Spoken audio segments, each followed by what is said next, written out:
Wands, fire, passion, energy, creative drive. That's what they're usually known for. But there's a lot more to wands, depending on which perspective you look at them from. In this episode, we'll look at 5 theories you can use to analyze the minor arcana suit of wands. I'm Henry Alexander, and welcome to the Book of Mirrors. Episode 4, on the suit of wands. Today, we're going to dive into the wands. This is the suit of fire, energy, and willpower.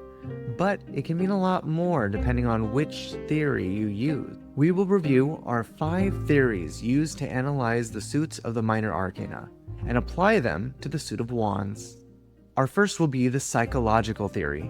In this theory, each suit corresponds to a different part of our psyche. While wands are often associated with energy, in this model, they also correspond to our behaviors, the things that we consistently spend our energy on. Our behaviors are also paired with our motivation and our drive. Again, 2 things that are fueled by our own internal energies. Even to meet our most basic needs, we still need that internal drive. So far, the suits have been working together in an order, with pentacles being our most basic needs, for example, the need to stay warm when it's cold out. Then cups, corresponding to our feelings.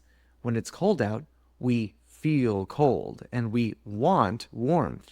From there, we move to wands, where we take action to seek warmth, whether that means finding warmer clothing or starting a fire. These drives can also motivate other things not connected with our basic needs. If we look back at Maslow's hierarchy of needs, at the top is self-actualization. To work on ourselves, we have to have the motivation. We have to put in the energy. We have to build habits around improving. If you want to learn more about this theory and how it works with the tarot, I suggest the Archetypal Tarot podcast. Our next theory is one that I've already touched upon, the elemental theory.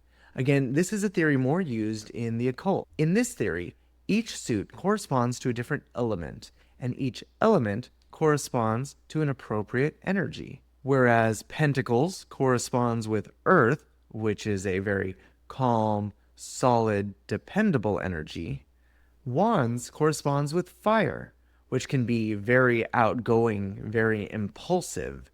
Again, it's that motivation and that drive. If we think about drive and motivation, those tend to feed into creativity. We put our energy into the things that we make.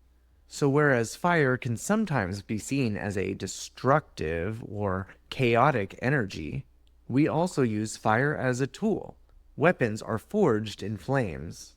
Glass is made when sand is heated.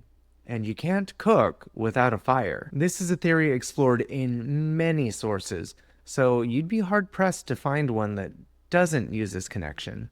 Our third theory is the astrological theory. This theory connects each suit with an element, but takes it a step further and connects those elements with their appropriate zodiac signs.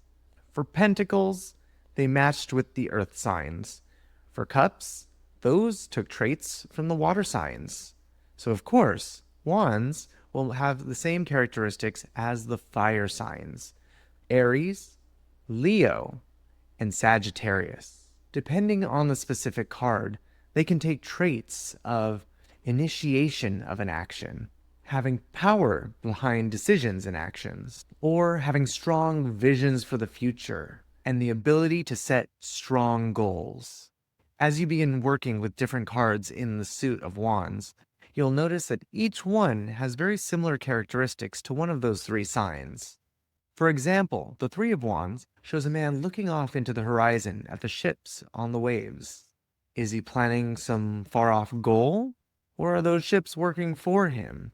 Either way, he has a vision of what he wants to accomplish. And if you ask me, that's a trait very common in a Sagittarius. If you want to learn more about astrology, the signs and their characteristics, I highly suggest you look up the Astrology podcast.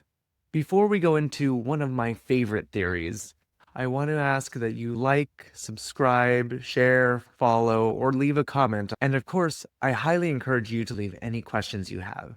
Now, to my favorite theory, the alchemical theory.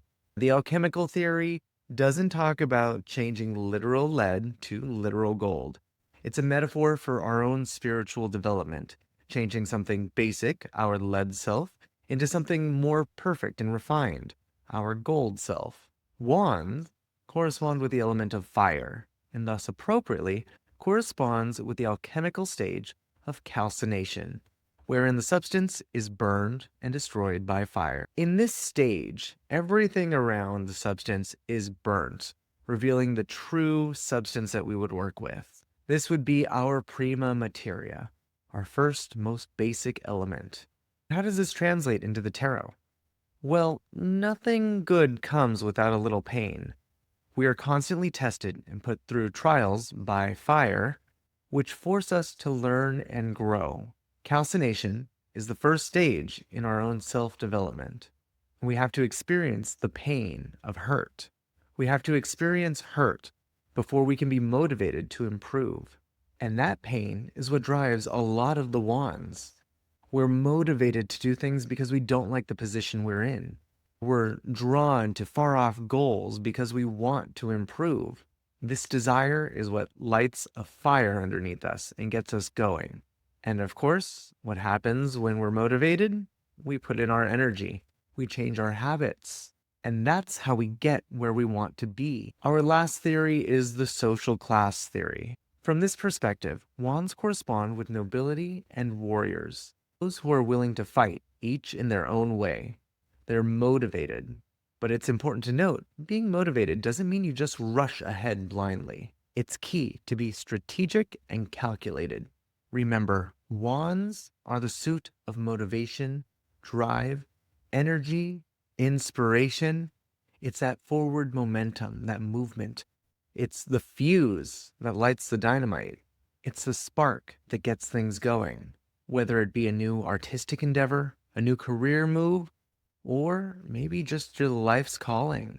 Wands are the suit of movement and doing.